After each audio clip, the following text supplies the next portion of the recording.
르봉은 철저히 엘리트적인 시각에서 이 군중의 실체와 심리에 대해 낱낱이 분석하고 있어요.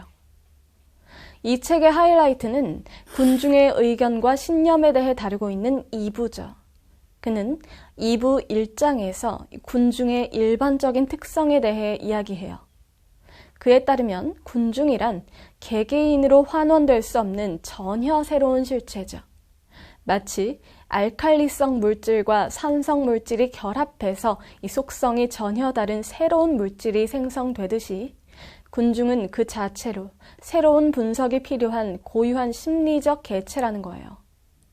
그에 따르면 군중은 보편적으로 이 무책임, 전염, 암시라는 3가지 특성을 띱니다. 군중에 속한 개인은 익명성 뒤로 숨을 수 있기에 무책임한 행동을 아무렇지 않게 자행하기 쉽고 이 동일한 자극에 쉽게 전염당하고 또 최면에 걸린 사람처럼 누군가 암시하는 바대로 무작정 행동하려는 경향을 띈다는 거죠. 이게 바로 군중이 위험한 이유예요. 군중들은 충동적으로 움직이기 때문에 지배계층의 입장에서 보면 예측이 어렵고 컨트롤이 쉽지 않죠. 재밌게도 르봉은 매우 진지하게 이런 군중의 습성에 대해서 환각과 최면이라는 개념을 활용해서 설명하고 있어요. 군중을 면밀히 관찰한 결과 활동하는 군중의 일원으로 한동안 깊이 관여한 개인은 이 군중이 발산하는 열기나 우리가 알지 못하는 다른 원인으로 말미암아 특별한 상태에 놓인다는 사실이 드러났다. 그것은 이 최면에 걸린 황홀한 상태와 매우 유사하다.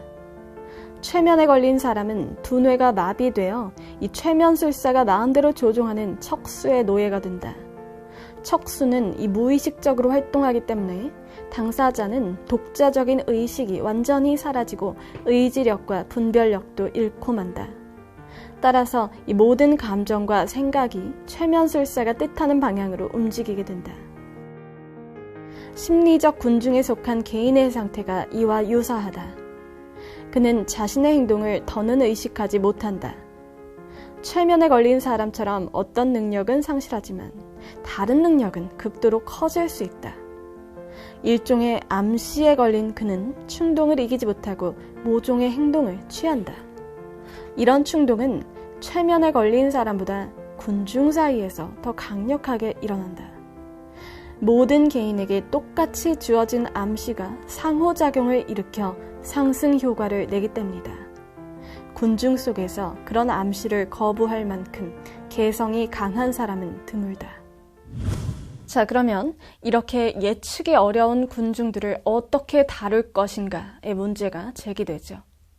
르봉은 이어지는 2장에서 본격적으로 지도자가 군중의 의견에 영향력을 행사할 수 있는 직접적인 요인을 제시하고 그것을 효과적으로 활용하는 방법 그리고 시사점을 제시하고 있어요.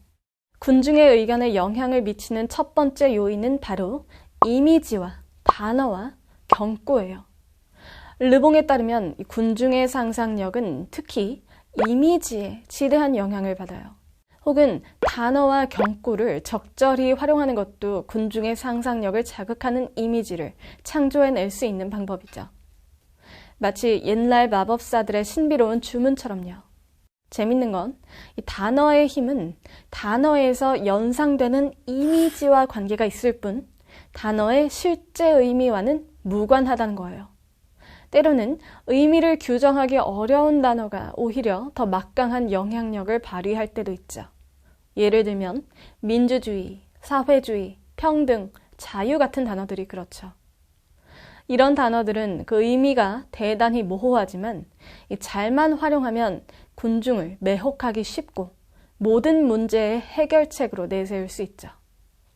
한편 이 단어들의 의미는 시대와 장소에 따라 달라지기 때문에 정치인들은 군중에게 부정적인 이미지를 줄 수 있는 단어를 다른 것으로 즉각 교체해야 한다는 것을 르봉은 주문하고 있어요. 두 번째 요인은 환상이에요. 그에 따르면 이 군중은 본능적으로 환상을 보여주는 지도자들에게 끌리기 때문이죠. 르봉은 이와 관련해 민족을 진화시킨 주된 요인은 진실이 아니라 오류였다 라는 파격적인 주장을 내세우죠. 역사에서 군중을 움직이고 위대한 문명을 세우거나 무너뜨렸던 힘은 환상이었으며 인류가 이뤄낸 예술과 정치와 사회 중에서도 이 환상의 영향을 받지 않은 것이 없다고 그는 단호하게 역설해요. 세 번째 요인은 경험이에요.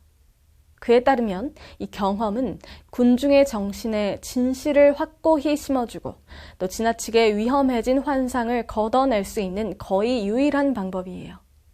그런 효과를 거두기 위해서는 많은 사람이 같은 일을 경험해야 하고 또 그런 일이 자주 반복돼야 하죠. 한마디로 이 경험이 효과가 있으려면 지속력과 파괴력과 파급력이 커야 한다는 거예요. 이와 관련해서 르봉은 이 프랑스가 겪은 대혁명과 보불전쟁의 경험을 예로 들고 있어요. 20년 동안 수백만 명이 죽고 유럽 전역이 흔들린 후에야 사람들은 순수 이성만으로는 한 사회를 철저히 쇄신할 수 없다는 걸 깨달았고 또 끔찍한 전쟁을 겪으며 값비싼 대가를 치른 후에야 이 군대 시스템에 대한 기존의 인식이 얼마나 잘못됐었는가를 깨달을 수 있었다는 거죠. 마지막 네 번째 요인은 이성이에요. 좀 이상하죠?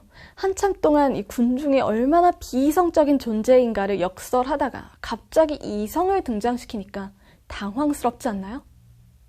여기서 르봉이 이성을 언급한 까닭은 군중이 이성에 거의 영향을 받지 않는 존재임을 강조하기 위해서예요.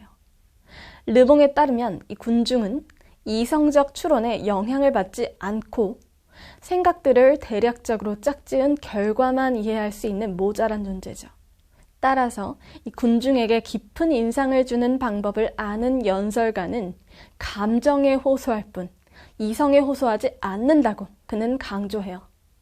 논리 법칙은 군중에게 아무런 영향을 주지 못하기 때문이죠.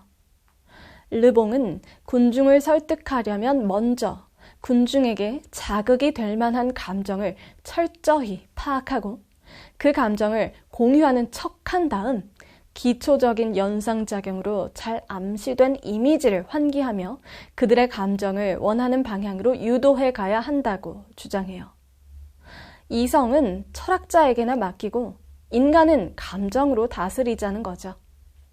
그는 지금까지 모든 문명을 일으킨 주된 원천이었던 명예와 희생정신, 신앙, 영예, 조국의 같은 감정들은 이성에 비례하지 않고 오히려 이성의 뜻에 반해서 생겨난 것임을 지적하면서 이 지배계층이 사고의 전환을 꾀할 것을 촉구하고 있어요. 르봉은 뒤이어 3장에서는 지도자가 군중에게 믿음을 주어 자신의 추종자로 만드는 수단으로서 이 화건, 반복, 전염을 들고 있어요. 화건이란 이성과 추론이 배제되어 단순하지만 단호하며 긍정적인 확실한 메시지죠. 반복이란 이 화건이 군중의 무의식에 스며들어 절대적 진리로 자리 잡게 만드는 필수적인 과정이고요. 전염이란 화건이 충분히 반복되고 그 과정에서 의견이 일치될 때 여론의 흐름이 형성되면 발생하는 강력한 메커니즘이죠. 르봉에 따르면 사상과 감정, 정서, 신념은 군중 안에서 마치 병원균만큼이나 강력한 힘으로 다른 사람에게 전염돼요. 전염은 그 힘이 무척 강력해서 개인에게 특정한 의견뿐 아니라 감정까지 받아들이도록 강요하죠. 민중 사이에서 우세해진 여론이 상위 계층에 영향을 미치고 또 상위 계층이 그 사상을 독점하고 왜곡해서 파벌을 만들고 그 파벌이 다시 그 사상을 왜곡해서 군중에게 퍼뜨리고 군중이 그 사상을 받아들이고 더 많이 왜곡시키는 과정으로 이어지는 이 일련의 프로세스를 저자는 적나라하게 보여주고 있어요. 르봉의 분석에 따르면 당시 프랑스 사회에서 이 지도자가 군중을 결집시키는 이 프로세스의 동력이 많이 떨어져 있는 상태였죠. 군중은 점차 더 유동적이고 변덕스러워지고 사회 이슈에 무관심해지는 한편 정부는 이 군중의 의견을 좌지우지할 만한 힘을 상실해가는 위기 상황에 봉착해 있었다는 거예요. 이게 왜 위기냐 하면 이 사회가 쇠락하고 구성원들의 삶이 쇠퇴해 간다는 걸 이 일련의 사태가 의미하기 때문이죠. 르봉이 당시에 이 같은 위기 상황에 경종을 울리며 시사하는 바는 지배자들이 군중의 심리를 더 잘 이해함으로써 문명의 성장과 발전에 도움이 되는 방향으로 군중을 인도해 나가야 한다는 거죠. 그래야만 국가가 끊임없이 새로운 이상을 창출하고 활력을 얻을 수 있기 때문이에요. 그는 군중을 비합리적, 비논리적, 폭력적이라고 비판하면서도 동시에 이 군중이 인류 역사를 새롭게 만들어 나갈 수 있는 유일한 행위자임을 인정하고 있어요. 군중은 민족이 될 가능성을 내포한 존재이기 때문이죠. 즉, 이질적인 집합체인 이 군중이 공통된 특성과 감정을 보유한 민족이 되면 그 민족은 비로소 야만 상태를 벗어나서 고유한 제도와 신념, 예술을 지닌 이 새로운 문명을 탄생시킬 수 있는 역량을 갖추게 되기 때문이에요. 야만에서 벗어난 민족은 꿈과 이상을 추구하고 이 문명의 찬란함과 활력과 위대함을 부여하며 문명을 발전시켜 나가지만 시간이 흐르면서 이 성장 속도가 더뎌지고 필연적으로 노쇠기에 진입하게 되는 것이 일반적인 문명의 진화 단계라고 르봉은 설명하죠. 이 단계에서 개인들은 각자의 이해관계와 욕망에 따라 분열되고 이에 따라서 민족 고유의 정신구조마저 해체되면서 민족은 군중으로 다시 전락할 위험에 놓이게 되고요. 바로 이러한 위기 상황에서 지배계층의 리더십이 제 역할을 다해야 한다고 르봉은 촉구하고 있어요. 가능성의 주체인 민족이 비합리적인 군중으로 전락하지 않도록, 즉 야만의 시대로 회귀하지 않도록 끊임없이 이 민족의 진취성과 도전 정신을 자극하고 올바른 방향성을 제시하는 것이 정부의 바람직한 역할이라고 그는 강조해요. 다만 정부가 지나치게 국민을 통제하고 자유를 제한한다면 도리어 국가의 노쇠를 재촉해서 문명의 쇠퇴로 이어질 수 있음에 유의해야 한다는 점을 덧붙이죠. 여러분 어떠신가요? 철저히 지배계급의 눈높이에 맞춰 쓰여진 책이라는 걸 아시겠죠? 이 군중 심리에 대한 고찰로부터 시작해서 문명의 성장 발전을 이끌 리더십의 촉구로까지 이어지는 이 책 전체의 논리적 흐름에 수긍이 가시나요? 이 책이 쓰여진 게 1895년, 즉 19세기 말 프랑스니까 21세기의 대한민국을 살아가고 있는 우리가 보기에는 시대적, 공간적 배경상 이질적인 부분도 많죠.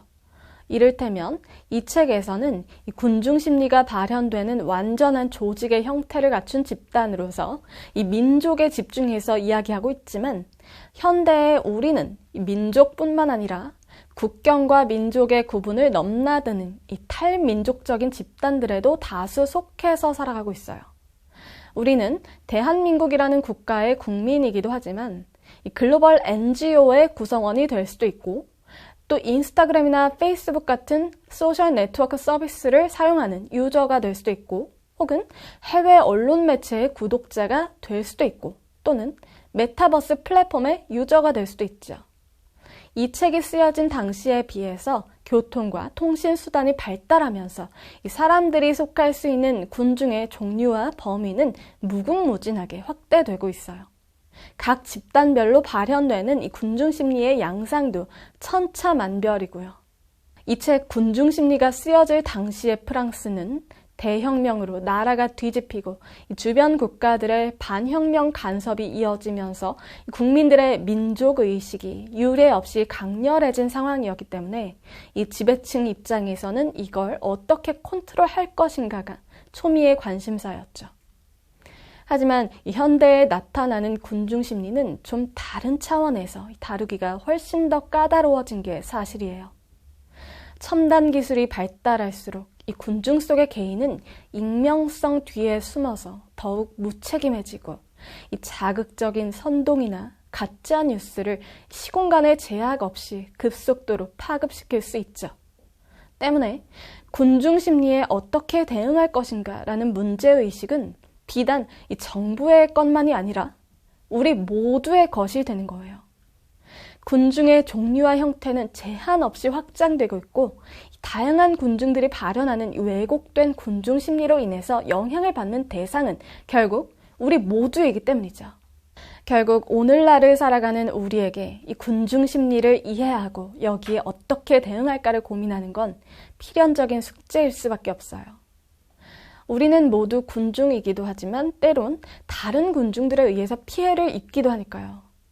이 책 군중 심리는 이 다양한 집단에 소속된 군중으로서의 우리 스스로의 자세를 되돌아보게 만드는 한편 또 문제적인 군중들의 행태에 대해서 비판의식을 갖게 하기도 하죠. 군중의 경계가 흐릿해지고 익명성이 커질수록 군중을 이끄는 주체도 모호해지고 책임 소재도 불명확해질 수밖에 없어요. 결국 오늘날의 군중들은 스스로 합리성과 이성을 찾고 또 서로를 감시하고 견제하는 것으로부터 해답을 찾을 수밖에 없을 거예요. 여러분은 얼마나 다양한 집단들에 소속돼서 살고 계신가요? 나는 이 군중이라는 그림자 뒤에 숨어서 무책임하게 행동하지는 않았나? 혹은 왜곡된 군중 심리로 인해 피해를 본 경험은 없는가? 한번 곰곰이 떠올려 보세요. 우리는 사회적 존재인 이상 이 군중으로서 살아갈 수밖에 없어요. 의식적으로든 무의식적으로든 서로 영향을 주고받으며 살아가야 하는 인간으로서 어떻게 조화롭고 평화롭게 공존해 나갈 것인가를 고민하는 건 의미 있는 일이 될 거예요. 여러분도 이 책 군중 심리를 읽으면서 발전적인 시사점을 도출해 볼 수 있기를 바라요.